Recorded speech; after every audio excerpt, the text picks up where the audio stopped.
Tu sais, il y a des fois dans la vie où tu es en train de persévérer. Tu persévères, tu persévères, tu persévères, tu persévères. Tu forces, tu forces, tu forces, tu forces, tu forces. Dans un projet, dans un business, ou bien dans un objectif que tu t'es fixé. Mais tu n'arrives pas à avoir de résultat. Aucun résultat. Rien, rien, rien du tout. Tu sais que le schéma, le projet que tu as choisi, le rêve que tu as choisi est juste, est bon. Mais tu persévères. Les années des années passent. 1 an, 2 ans, 3 ans, 4 ans, 5 ans, 6 ans, voire même 10 ans. Mais rien, aucun résultat. Certains de tes entourages vont te dire, en tout cas tes vrais amis vont te dire, persévère mec, vas-y, force, force. Tu fais tout par tous les moyens, mais rien. Rien ne sort, aucun résultat, aucune lueur d'espoir même du sacrifice que tu as fourni. Mais comment est-ce possible? Toi, tu vas me demander la question, mais alors, qu'est-ce qu'il faut faire alors dans ce cas? À quel moment faut-il abandonner? Parce qu'on sait bien que ce qu'on est en train de faire est juste. On sait les causes pour lesquelles on a choisi de se battre. On a choisi de, se, de renouer les manches. Sont louables. Mais si on abandonne, comment est-ce qu'on saura que c'était une erreur de le faire? Ou bien on reste continué, parce qu'on sait de toute façon ça va aboutir à quelque chose. Hein? À quel moment faut-il abandonner? Une belle question, n'est-ce pas? Certains même vont dire, oh, il faut écouter la voix de la sagesse, par-ci, par-là. Il faut écouter ton cœur. Il faut... Oui, mais comment est-ce qu'on fait pour pouvoir écouter son cœur? Que, à un certain moment, il faut abandonner. Ou bien, il faut simplement rester continuer, persévérer. Est-ce que le fait de continuer fait de toi un grand homme? Fait de toi que tu vas toujours réussir? Ou le fait d'abandonner fait que tu vas toujours échouer? Ou bien ça peut être aussi le contraire. Ça me rappelle une histoire que j'avais entendue récemment. On va l'appeler le nom, on va l'appeler l'INSEE. L'INSEE est parti à une fête de son entreprise, une fête de fin d'année, comme la plupart ont l'habitude de le faire, de le fêter. Et la fête se passe bien, champagne à volonté, trucs à volonté. Il y avait des, comment on appelle ça, des compétitions, euh, comment on appelle ça, des rails là, où tu dois boire plusieurs shots en même temps. Et la personne qui est arrivée à rester debout gagnait un prix énorme. Bref, la soirée un peu éméchée et tout et consort. Heureusement, l'entreprise avait aussi réservé des chambres d'hôtel juste à 200 mètres, hein, pour éviter à ce que ses employés puissent retourner conduire à la maison à une distance de 100 km ou 150 km. Ça leur éviterait justement le supplice d'être arrêtés par la police pour les malchanceux, ou bien pour certains de dormir en plus en plein hiver, de dormir dehors. Donc l'entreprise avait tout prévu. La personne, l'employé qui sait que, ben voilà, il serait bourré, tout est consort, ben voilà, il y a un hôtel ici à côté qui est réservé, tu peux aller dormir là. Eh ben, la soirée a continué jusqu'à 2 dans l'entreprise, hein, de 2 heures et autres, ben, tous les autres étaient fatigués, et l'INSEE était la dernière personne à rester à part. Bon, malheureusement, gagner, elle n'a pas pu gagner le lot parce qu'à un certain moment, elle s'était écroulée. Donc, à 0 heure, elle s'est endormie et elle s'est réveillée en sursaut, dans pleine soirée dans l'entreprise. Elle s'est réveillée en sursaut vers 2 heures. Et après, on lui dit, eh ben, ta chambre est déjà réservée, tu peux aller te dormir. Alors, du coup, elle descendait elle descend de l'ascenseur, elle commence à marcher pour se diriger à l'hôtel qui se trouve juste à quoi? 200 mètres. Et pendant qu'elle était en train de marcher, de marcher, de marcher, elle se rend compte qu'il y a une personne derrière qui vient aussi dans son sens. Elle ne sait pas c'est qui, tout est consort. Ben, elle marche, elle marche, elle marche. Au fur et elle s'approche et voit que la personne aussi arrive. Mince, quoi. Ben, tu sais quoi? Arrivé au lieu de l'hôtel, il fallait, comment on appelle ça? Dans l'entreprise, on leur avait déjà donné, comment on appelle ça? On leur avait déjà donné des clés d'accès. Ce n'est pas, en fait, ce sont des appart-hôtels. Hein. Ce n'est pas comme des hôtels officiels où tu viens. Non, ce sont des appart-hôtels. Si tu viens en retard, le service d'accueil était déjà fermé. Donc, tu reçois déjà toutes tes clés et autres. Il suffit d'ouvrir, tu montes, tu vas directement à ton appartement et tu es consort. Et bah, je sais pas si c'est coup de bol ou pas de bol pour elle. Son hôtel était juste au rez-de-chaussée, en bas, et qui faisait presque face à la rue. Ben, au moment où elle arrive à la porte, elle insère la clé, la porte ne veut pas s'ouvrir. La personne, elle voit l'ombre qui est en train d'arriver derrière parce que il y avait un peu de l'obscurité, tout est consort. La personne est en train de s'approcher, mais est en train de ralentir en même temps. Merde, elle sait que c'est la bonne clé. Elle force, elle force, elle force, rien. Elle commence à devenir nerveuse. Elle force, elle ouvre tous ses moyens parce que il y a la peur en même temps, l'ombre de la personne qui la suit, et puis en même temps, le fait qu'elle s'est arrêtée, qu'elle est en train de forcer par la porte, il se rend compte que la personne est en train de ralentir, et tout ça est en train d'augmenter le taux de stress. Parce que pour elle, quelque chose qui inaugure le malheur risque d'arriver. Il fait, elle force, elle force, elle force, mais rien, rien.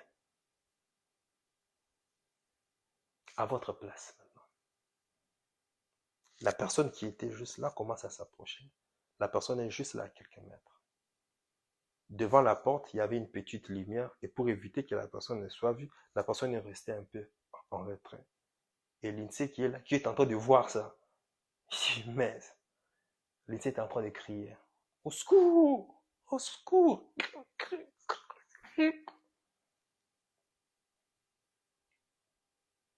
Mais la porte ne s'ouvre pas. Donc, à ta place, moi, je veux savoir, qu'est-ce que tu aurais pu faire? Parce que la suite n'est pas très bonne hein, de cette histoire. Et ce que je suis en train de te dire maintenant, là, c'est une histoire qui vient d'arriver. Et ça s'est passé ce week-end. Qu'est-ce que toi, tu aurais pu faire? Dis-moi dans les commentaires. Au fait, comme c'est une chaîne business, on va... Tu sais, la clé, c'est tous tes projets. Hein.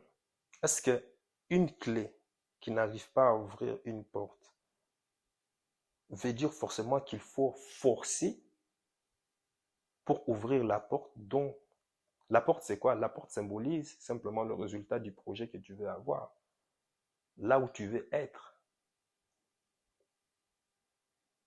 Et la clé, en quelque sorte, c'est tous les efforts que tu es en train de mettre pour en fait ouvrir les portes qui vont te permettre d'avancer dans ta vie, en fait. Tu as plusieurs portes dans ta vie. Plusieurs portes comme ça. Tout le monde a plusieurs portes. Et tu as une clé, tu as des clés. Et à chaque clé correspond une porte. Mais il arrive qu'à un certain moment, que tu fais tellement trop d'efforts, enfin, que tu fais tellement trop de travail, trop d'efforts, que la clé dont tu es sûr qui est censée ouvrir une porte, bah, ne fonctionne pas. Tu as une trousse de clés, mais tu sais que c'est cette clé qui a l'habitude d'ouvrir cette porte. Vas-tu toujours insister, forcer, jusqu'à casser même la serrure dans le but de rentrer, que la porte s'ouvre? C'est une question. Ou bien sous le fait de stress, peut-être tu t'es même pas rendu compte que, bah écoute, il se peut que je me suis trompé. Est-ce que je ne vais pas essayer avec une autre clé, voir si ça va ouvrir cette porte? Tu vois? Au fait,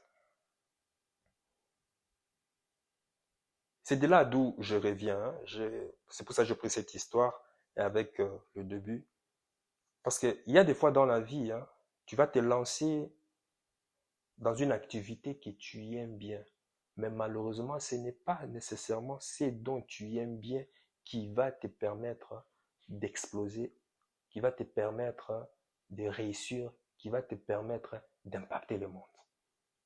La vie est mystérieuse, hein. La vie n'a pas, la vie n'a pas qu'une seule formule. Hein. D'autres se sont dit, par exemple, ah oui, moi c'est l'e-commerce, moi c'est l'e-commerce, je dois m'épargner dans ça, c'est ça qui va me permettre d'atteindre l'indépendance financière et tout et consort. Mais à un certain moment, ben, les résultats ne viennent pas comme tu l'as toujours souhaité. Et pendant ces temps, tu verras, tu rencontres une personne qui te propose une autre opportunité business, qui n'est pas nécessairement ce que tu aimes, mais qui va te permettre, toi, ben, de pouvoir déjà générer pas mal de, comment on a, euh, pas mal de sous qui va te servir de constituer une épargne et de refinancer plus tard ton projet d'e-commerce. Tu vois, il faut saisir les opportunités lorsqu'elles se présentent.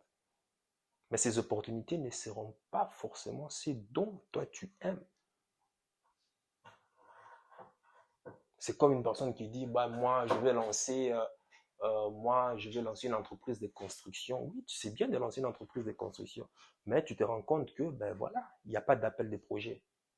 Rien, tu n'as rien, vide là. Et puis, bizarrement, ben, tout ce dont on te propose, c'est quoi? Ben écoute, c'est d'aller, comment on appelle ça, rouler comme chauffeur de taxi. Ben, tu vas refuser de rouler un chauffeur de taxi pour dire que non, tant que moi, je n'ai pas d'appel d'appel d'offres dans un projet de construction, je ne fais rien. Ah, tu vas passer à côté de tes chances. Là où la vie réserve parfois des surprises, des prémices, n'est pas nécessairement là où nous, on a, comment ça, là où nous, on a forcément planifié avec notre cerveau.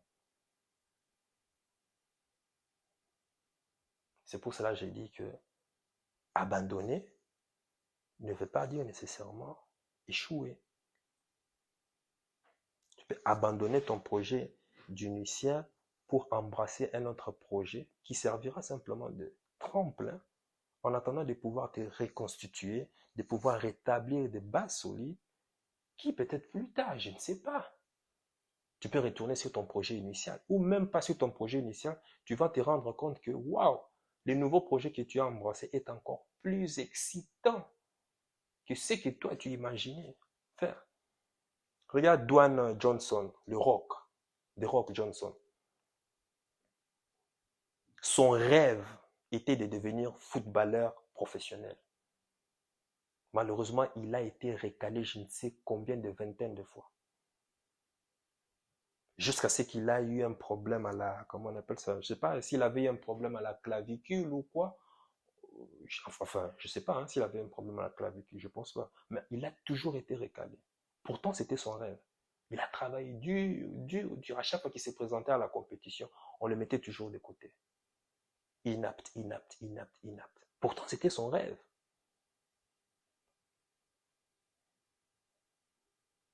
Et puis, qu'est-ce qu'il a fait? Il a commencé à faire des petits métiers. Travailler chez Pizza, travailler chez McDo par-ci, et puis travailler comme trainer, coach trainer à la salle de fitness et tout et consort. Et puis par hasard, à un certain moment où il n'avait plus de travail, tout et consort, on lui propose une audition pour, comment on appelle ça, un film. Non, c'était même pas un film. Ah oui, c'était un film. Conan le barbare. Ah non, non, non, ça c'est Arnold Schwarzenegger. Non, on lui propose, c'était pour une série comique, de passer une audition. Dwayne Johnson, The Rock. Son rêve, c'était footballeur, hein. Mais il se retrouve, il n'a rien. Tu es aux États-Unis, là, tu n'as rien, rien, rien.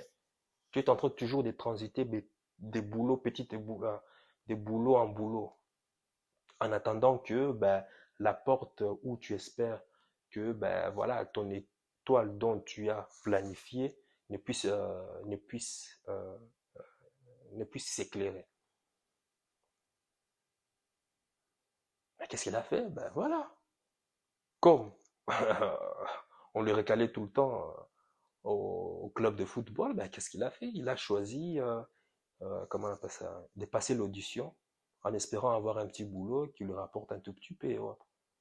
Passant l'audition était OK, tout est consort, la série s'est bien passée, on lui a payé, et puis bizarrement, d'autres réalisateurs, producteurs l'ont aperçu, on lui a proposé d'autres rôles et ainsi de suite. Et c'est comme ça son nom, boum, a éclaté. Jusqu'à devenir le rock que tu vois aujourd'hui qui joue dans le Fast and Furious et qui est devenu aujourd'hui multimillionnaire. Qui aurait pu l'imaginer? Pourtant, ce n'était pas son rêve hein, de devenir acteur. Donc tu vois ça. Il était parti aux États-Unis, immigré aux États-Unis pour devenir footballeur, mais la vie lui a redirigé pour, comment on appelle ça, pour être un star Hollywood en tant qu'acteur. Donc, le fait que Rock a abandonné son rêve de devenir footballeur fait de lui qu'il est devenu perdant? Non, pas forcément. Donc, dans la vie, le fait d'abandonner ne veut pas dire forcément que tu as perdu. On peut abandonner dans le but de pivoter pour autre chose. Parce que la vie n'a pas qu'une seule formule. Et maintenant, à l'histoire que je t'ai racontée, la personne qui insistait avec la clé sur la porte, qu'aurait-il dû faire, à ton avis? Ce n'est pas, tu sais, ce n'est pas nécessaire. Bon, c'est vrai, hein, c'est bien de persévérer, de persévérer, de persévérer, de persévérer, de persévérer. Mais à un certain moment, il faut savoir aussi pivoter. Il faut savoir aussi s'arrêter. Si les choses ne vont pas comme on le pressent. C'est de là, certains vont te dire que oui, il faut écouter la voix de ta sagesse, enfin, la voix de la sagesse ou bien la voix de ton cœur. Tu veux dire écouter la voix de son cœur. J'ai déjà dit ça dans une vidéo.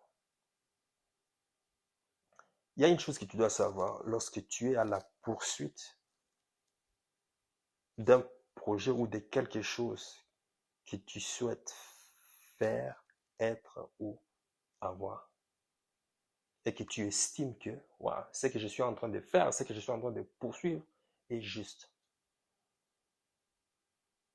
Il y a un élément, un catalyseur très, très, très important qui va te dire que à quel moment tu dois abandonner ou à quel moment tu ne dois pas abandonner. Il y a simplement un. Enfin, un. Oui, les autres éléments viendront après, mais le plus important, c'est quoi? Ce sont tes émotions.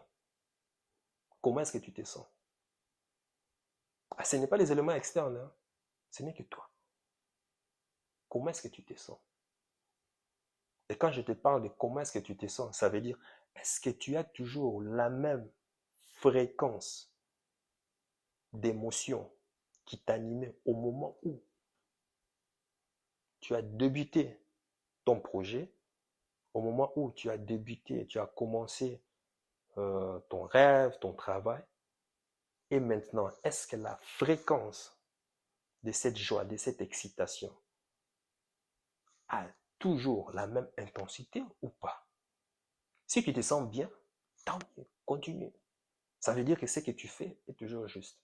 Mais à partir du moment où tu commences à sentir les doutes, là, c'est un point pour te dire que, ben, écoute, tu as tant essayé, tu es consort, peut-être que ce n'est pas là que la vie veut pouvoir t'emmener. tes émotions. Comment est-ce que tu te sens? Si tu te sens bien, ben voilà, continue. À partir du moment où tu ne te sens pas bien, tu as des doutes, abandonne. Commence à estimer maintenant qu'il faut maintenant commencer à, peut-être que je dois pivoter. Il y a quelque chose peut-être que je ne comprends pas. Il faudra peut-être maintenant regarder d'autres éléments extérieurs. Par exemple, le marché, l'industrie dans laquelle tu es, la niche. Il faudra peut-être revoir, je ne sais pas moi, ça peut être les coûts, les produits, enfin, le secteur d'activité en question. Il faudrait peut-être regarder les concurrents aussi. Tu vois, ça, ce sont des éléments externes. Mais en dehors de tout ça, le seul élément qui fera la différence, ce sont tes émotions, toi. Parce que malgré la concurrence, quoi que ce soit, à partir du moment où tu te sens à l'aise, tu te sens bien, enfin le bien-être, hein, tu te sens bien, confiant, serein avec ce que tu fais, bah, tout se passera toujours mieux pour toi. Tu trouveras toujours ton chemin. Ton chemin se tracera toujours. C'est comme de l'eau que tu es en train de verser. Il trouvera, même si tu bloques, tu mets une pierre, il trouvera toujours le chemin, il déviera toujours, il tracera toujours son chemin. Donc, abandonner n'est pas forcément synonyme d'être un perdant. Ça dépend. Écouter la voix de son cœur se base au niveau de écouter ses émotions.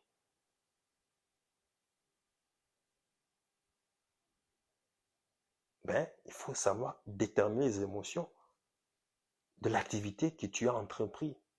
Savoir mesurer. Ah, voilà, j'ai telle fréquence, telle intensité. C'est cette fréquence qui doit toujours continuer à t'animer, quelle que soit la hausse et la baisse. Parce qu'il y aura toujours des hauts et des bas. Hein. Donc, à toi de voir. C'est pas parce que tu as d'autres projets que, tu vois, ça fait longtemps que tu essayes. Ça marche pas et qu'il y a un autre projet qui se présente, comme par exemple, on te présente le business LR, FM Beauty, que tu vas dire, non, je suis déjà occupé par là, je ne peux plus rien faire d'autre. Non, ça peut être un tremplin qui va te permettre peut-être de transiter à autre chose, parce que tu ne sais pas ce que tu vas découvrir. Parce que, tu sais, il y a des fois, la vie ne veut pas t'amener directement là où tu veux, il veut te faire passer par d'autres épreuves. Pourquoi? Pour te permettre d'abord d'acquérir certaines compétences ou talents qui va faire en sorte qu'au moment où tu vas arriver à destination de ce que tu veux, que tu aies toutes les capacités nécessaires à pouvoir gérer, comment on appelle ça, les résultats précieux que la vie aura mis dans tes mains. Parce que si tu as la malchance d'avoir une gifle de la vie, crois-moi, et ça n'arrive qu'une seule fois. Parce qu'à partir du moment où il te donne qu'une chance, une seule chance, et si tu la rates, mon gars, il faut... ça, il y a des opportunités, franchement, non. Il vaut mieux passer par toutes les épreuves, grandir, mûrir, et au moment où tu sais que tu arriveras peut-être à destination, que tu auras toutes les capacités nécessaires pour pouvoir gérer.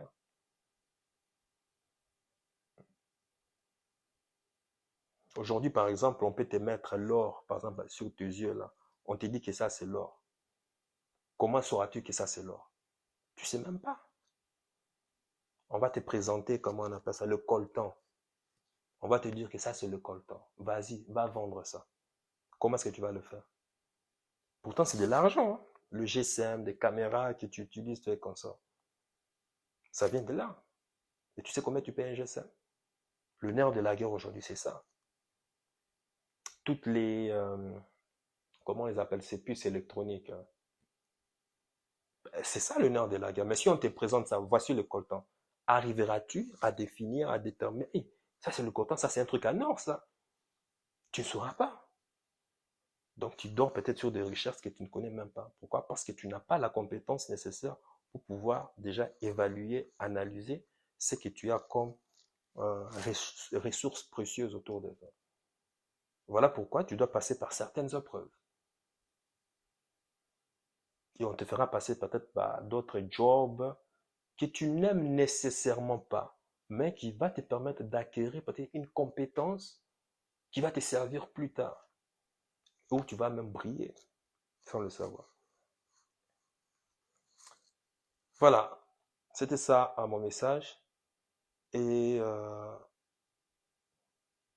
dis-moi aussi dans les commentaires quand est-ce que, sur quel projet, sur quel travail tu t'es senti obligé d'abandonner, à quel moment.